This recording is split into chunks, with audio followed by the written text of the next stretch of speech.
Hey guys, welcome back. Eric Smith, contributor on the Five Reasons Sports Network, also a co host of the Scouting Combine podcast with Hassan Patel. And before we get into the Week 17 grades for the Miami Dolphins offensive line versus the Cleveland Browns, I just wanted to talk about a little back and forth that I had on Twitter regarding Myles Garrett heading into this game. And let me be clear on my stance, and that's that I don't care what Myles Garrett has done throughout the season. What I was looking at was how I expected him to impact or not impact the game yesterday. And, one of the things I said was that Garrett is easy to game plan against. And what I meant by that was that he's easy to find. I didn't, track these play by play, but I only recall one drive where he was lined up against the right tackle and only one play where he was lined up on the interior. The rest of the time, he was lined up over the left tackle.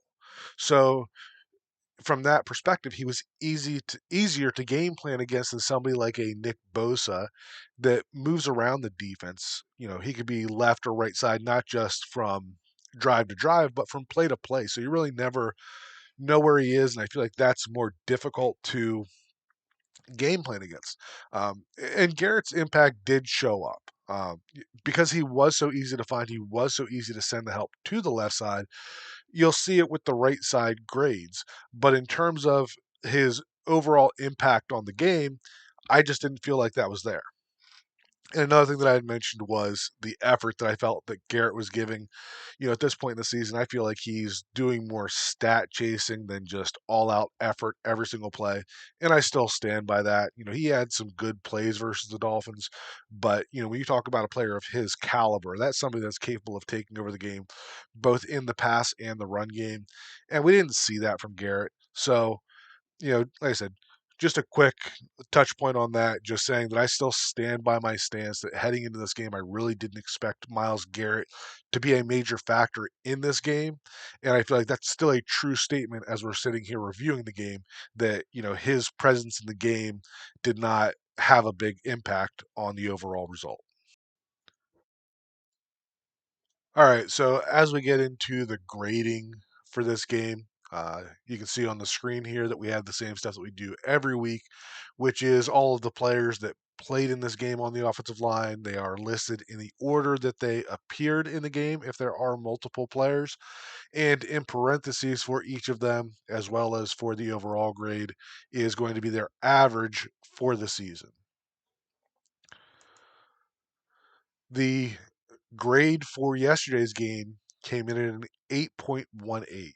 So that is, as you can see, lower than the season average. That is also the third lowest score of the season for the entire unit. This compared to the two that were lower, this game didn't have that significantly low individual score. There was nobody that was below a 7 in this game, where the other ones had guys that were in the sixes, and one actually had somebody down in the fours. Um, so there wasn't one just awful performance, despite what some may say, but across the board, this was not a good performance overall. Our lowest graded player of the week is Kendall Lamm at right tackle, coming in at a 7.53. You can see that is significantly lower than his season average of 8.58. And I'm not too surprised by this. And the reason for that is that Kendall Lamm is a pretty solid pass blocker. And when you have Tua in the game and you can rely on the pass game, then his strengths show up a lot more. But without Tua in the game, where you got to block in the pass game a little longer and you got to have the run game contribute a little bit more, then these are the type of games where you see his deficiencies show up. So not an awful game by Lamb, but when you look at long term replacements, long term backups, this is just something that we still need to get more out of.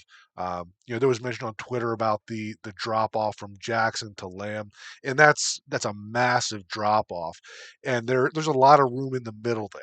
Right, it's not that we have to have a great run blocker versus an awful run blocker. There are there's tackles out there that we can get for next season that might not be Austin Jackson in the run game, but there's still quality players that we don't just have to basically avoid running at them, which is kind of what we have to do when Lamb is in the game. All right, so we're not going to spend a whole lot of time on Lamb on the video portion of this. This was a play when they were backed up against their own end zone, trying to run what looks to be a duo concept here. And, nobody on the offensive line gets much movement, but you can see that Kendall Lamm here is at the point of attack and starts with decent outside leverage here, right? But as this play progresses, he's not able to maintain that outside leverage. Defender gets across his face and is able to be a big part of limiting that to a 1 yard gain. And this is certainly one of the issues in the inability to run in short yardage. We're going to have a clip later where this is the identical play where everybody's kind of blocking down and Ingold is kicking out, but it's going to be Patrick Paul, and we're going to see how much better this can look when it's not Kendall Lamm running this play.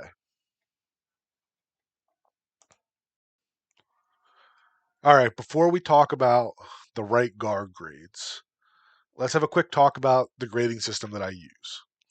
I respect the original grading system used by PFF of -2 to +2 using 0.5 increments, where 0 is the expectation.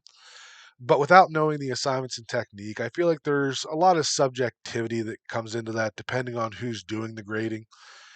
My grading scale only has a range of 3. 1 meaning you did your job, 0 meaning you clearly got beat, and point 0.5 is somewhere in the middle.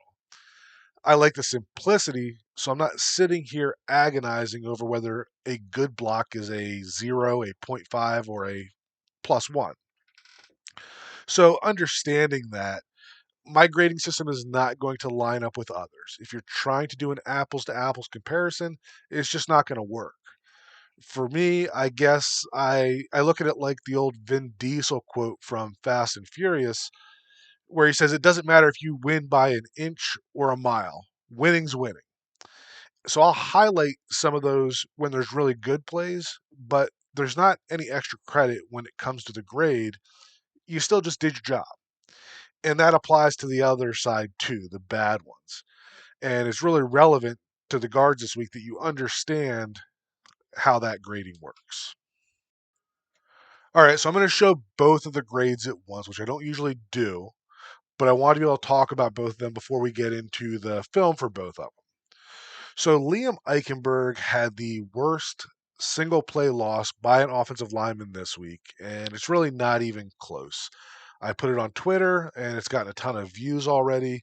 You may have already seen it, but we're going to touch on it again during this video. Another factor with the guards is the low number of snaps. Neither of them had over 30 graded plays this week. So the impact of a negative play can be greater on a part-time player than a full-time player.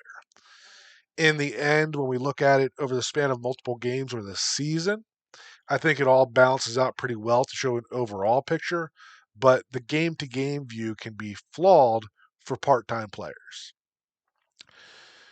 This week, in the end, they both had the same number of 0 graded plays, and the difference is that Isaiah Wynn had 2 more plays that were graded as a point 0.5 than what Eichenberg did. So while it may look like a big gap in the grades, it's really not. All right, so looking at Isaiah Wynn here first, we're going to have 3 plays, and the first one is actually going to be a fumbled snap. But the reason that I'm still including this in here is that, Wynn still comes out of here with a pancake. This defender is not giving up on the play, and that's still just a great job of Wynn coming across and putting his defender on the ground. Next one for Wynn is not going to be a good one, so he's still here at right guard. And as he's trying to get the down block here, right, we're getting a bit of a long trap play action type thing where everybody's blocking down on this side, and you can see that Wynn is trying to fire out a little too much and ends up losing his balance and falling to the ground. And this is one of those ones that if this was Liam Eichenberg doing this, we're going to see this all over the Twitter timeline. Um, but because it's not, then we're not going to see this posted a lot. But it's still a poor grade for Isaiah Wynn on this play, where he ends up whiffing completely. And then here's another play, and this is going to be similar to the touchdown run that we saw Isaiah Wynn getting a key block on versus the 49ers. This is going to be an outside zone run to the right. And just like last week, like this isn't a spectacular block from Wynn, but he does a good job of working to the outside, straining through that upfield shoulder, and he does his job in terms of creating enough of a cutoff that Wilson should be able to cut this up. Now you run into a little bit of issues over here in the sense that um, Kendall Lamm here, as he is comboing with Julian Hill, should be working to number 43 here with Brewer working to number 30. And you can see that as he gets over top, Lamb goes to the next defender for some reason, and 43 is still able to slice back in and make that play.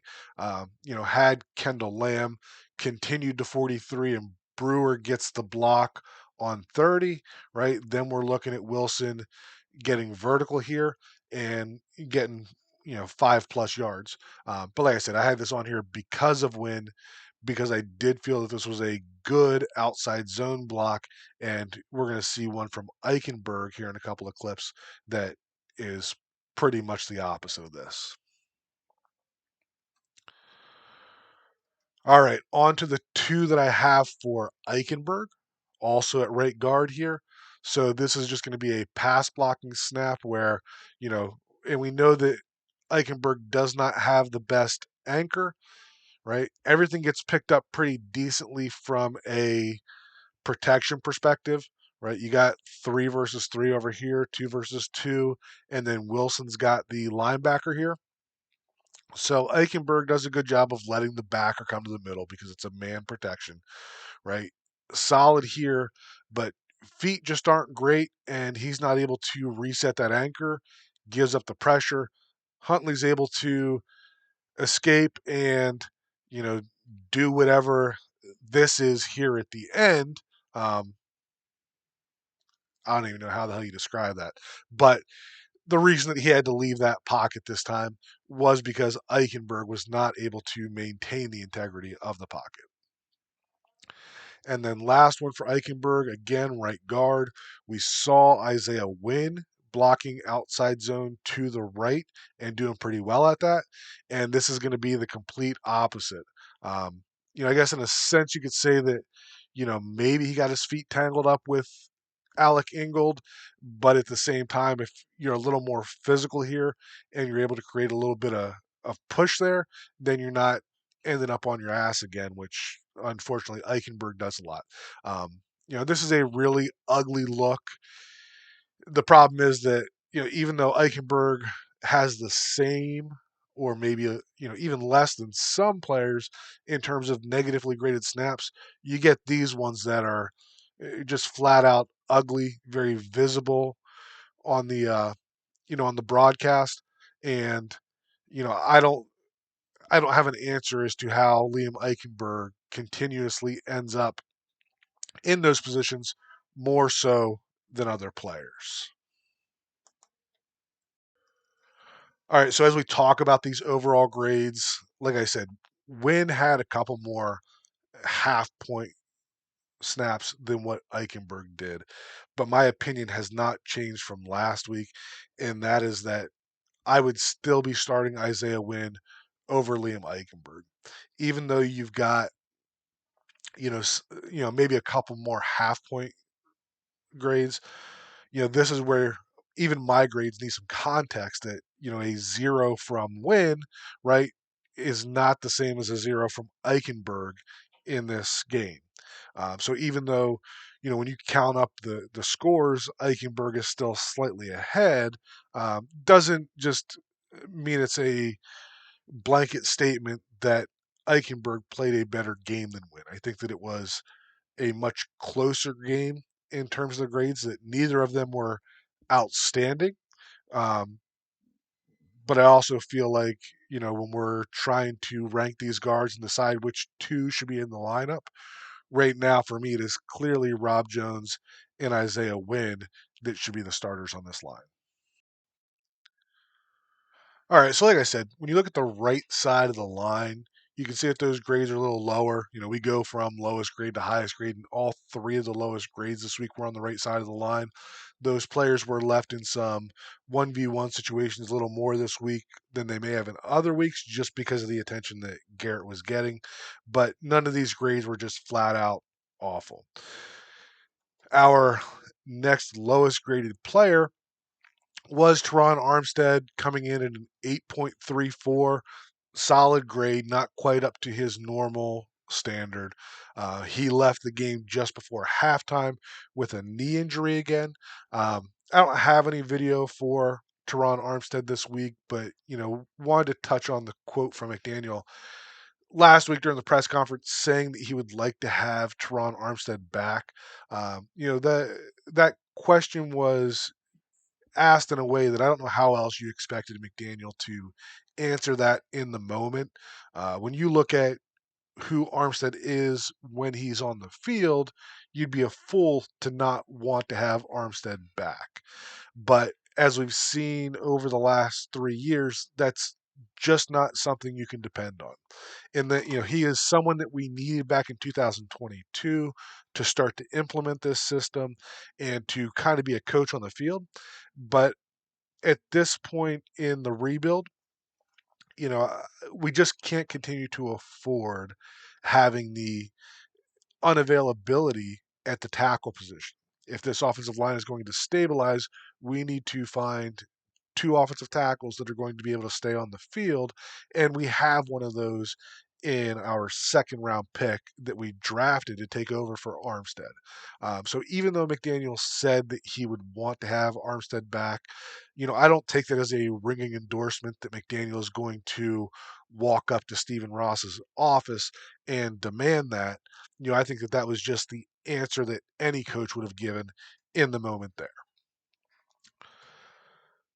Moving on, the next lowest graded player was Aaron Brewer. And as you can see, similar to Armstead, good game, not quite up to his standard. As we've seen a couple times this year, the Browns did a good job of putting him into positions where he had to block those bigger nose tackles like Dalvin Tomlinson one on one. And, with the attention that was given to Garrett, put Brewer in some more one on one pass protection scenarios, which is not his strong suit. But even with all of that factored in, still coming in at a grade that is pretty much on the nose with the average for the Dolphins offensive line this season. As we get into the video review for Aaron Brewer, just going to have two clips here, and they're going to basically highlight his athleticism. So have him here at center. This is outside zone to the left. So we're going to get the combination block between Julian Hill and Alec Ingold up through number 9.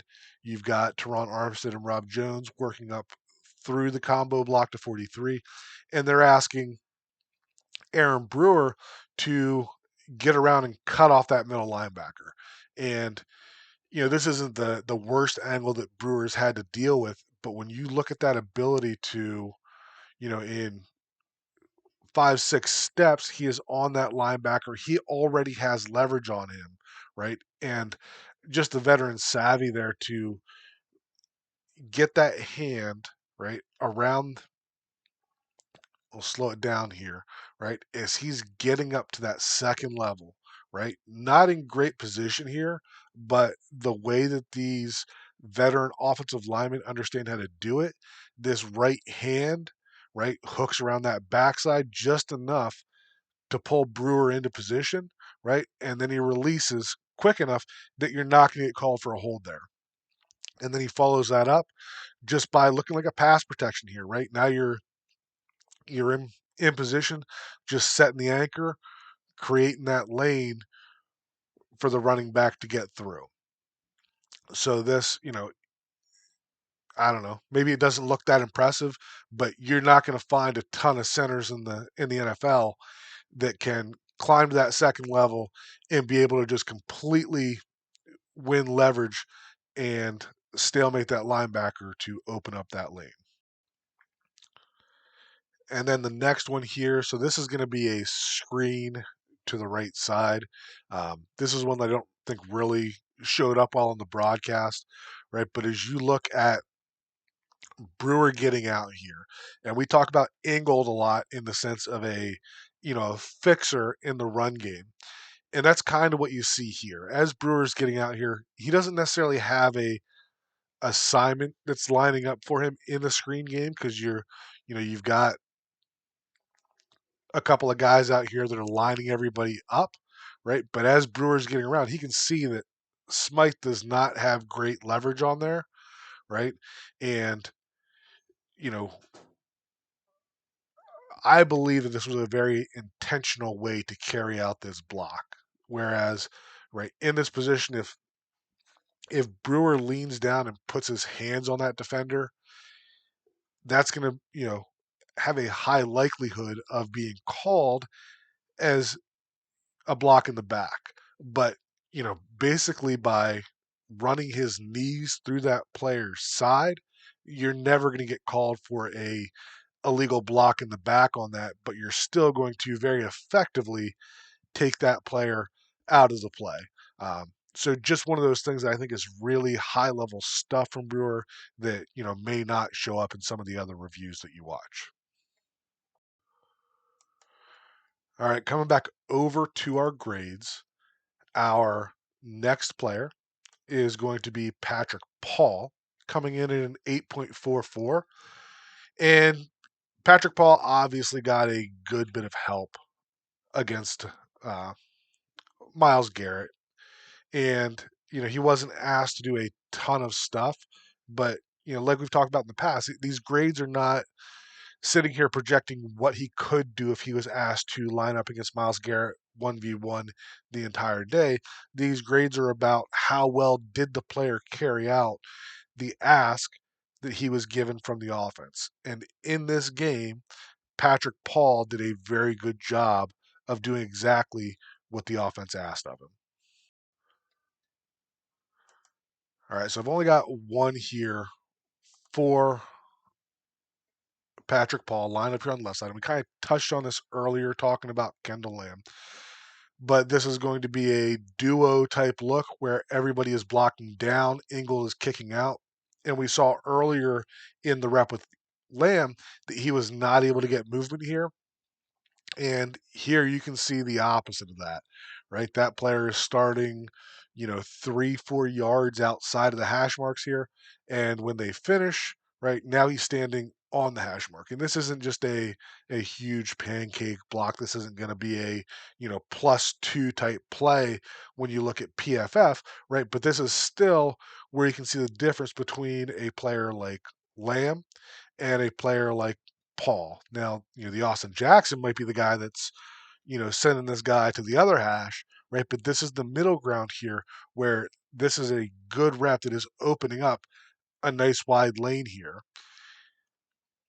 right? Doing a good job with that left hand of preventing him from fighting back over the top, right?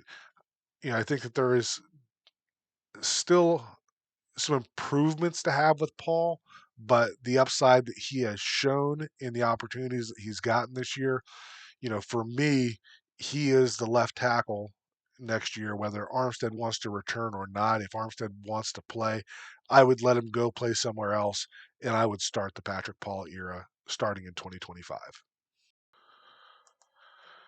All right, through process of elimination, you can probably already guess that our top graded player this week is going to be Rob Jones, coming in at an 8.74. And similar to what we talked about with Patrick Paul, right? This is not just a dominating performance. This is somebody doing exactly what the offense asked of him. And when we talk about the way that the game plan was, we talk about the best player talent wise on the Browns defense being Myles Garrett. There's a lot of help slid that way. And the way that, help manifested was that Patrick Paul or Teron Armstead was mainly blocking Myles Garrett. Brewer would be taking the defensive tackle in that slide left protection. And Rob Jones was left in more of a help role where he's not being asked to, block somebody one on one, right? Or, work in space. So not asked to do a lot here, but the stuff that he was asked to do in this game, he did it at a very satisfactory level. All right, and the plays we pulled for Rob Jones this week, we're going to kind of highlight that. Um, our first two, right? So this is a slide left protection, right? And we talked about Isaiah Wynn last week when he did this to Nick Bosa and laid him out, right? But as we're in this slide left protection, they're in this wide 9 alignment. You've got a 4 technique tackle out here and more of a 4-eye over here, right? So lots of room in the middle there. The slide is to the left, right? So Jones is going to initially engage that defensive tackle, right? But the goal here the entire time is to get Brewer over there so that Jones can get that B gap, right? As Brewer's taking that over, right? Armstead out here is defending around the edge because he knows he's got the inside help there that Jones is coming through and going to say hi to Myles Garrett as he's spinning around here and does a very good job of it. Same idea on the next play here. You got Patrick Paul at left tackle now, right? But almost the exact same alignment here, right? So again, off the snap, Jones is going to look to engage him initially, right? But he's really just, closing some space for Brewer to cover up, right? Brewer's going to get over there, take on number 51. And now you see the same thing that we had earlier, that Patrick Paul is worried about the edge because he knows that he's got help coming to the inside here, right? And as he turns around, you get Jones there again, just greeting Myles Garrett, letting him know that pretty much every time he tries to go back to the inside, there's going to be somebody there. And here's one time where that did not work, right? And I think that Patrick Paul um, took some blame on this, but I don't really put this on him at all. Again, same type of pass rush look here. Four down linemen, nice wide alignments here. That tackle's a little further inside this time, but still the same idea that we're getting that half slide left protection, right? Brewer's got the A gap, Jones has the B gap, and Paul's got the edge here, right? But what we get is rather than Garrett getting upfield and spinning back in, he gets a quick move to the inside. So on this one, Jones is a little, I want to say late getting there, right? Because he's gotta help Brewer just a little bit to close that space, right? But he does not get his head across and is not able to really slow down Myles Garrett. So, this was the game plan pretty much all game against Garrett. Just in this scenario, Garrett switched up that pass rush to instead of getting upfield and coming back inside, he made a quicker move inside. Paul is still defending that edge, which is where he should be, right? And Jones is just a little bit late getting over there to close that down. All right, so that's going to wrap it up for grades this week. Like we said, this was the third lowest graded game of the season. We're back in that you know, in that boat of having three backup offensive linemen, right? You got Patrick Paul, you got Kendall Lamm, and whether you want to consider Isaiah Wynn or Liam Eichenberg the backup, they're playing half the snaps there. So at some point, for half of the game at least, we are looking at 3 out of 5 backup offensive linemen, which was a world that we lived in last year, and that's not good enough. As we move forward, a performance like this might be good enough to beat the Jets again, but if we can't find some continuity, consistency, and grading a little better, then on the off chance that the Dolphins do make the playoffs, it's going to be pretty short-lived with performances like this from the offensive line. As always, appreciate you guys tuning in. Feel free to leave a comment below. You can come find me on X or over on Blue Sky. I'm there, but not as much. All of it's under the same handle listed here on the screen at OL Coach Smith 63. And we'll talk again next week.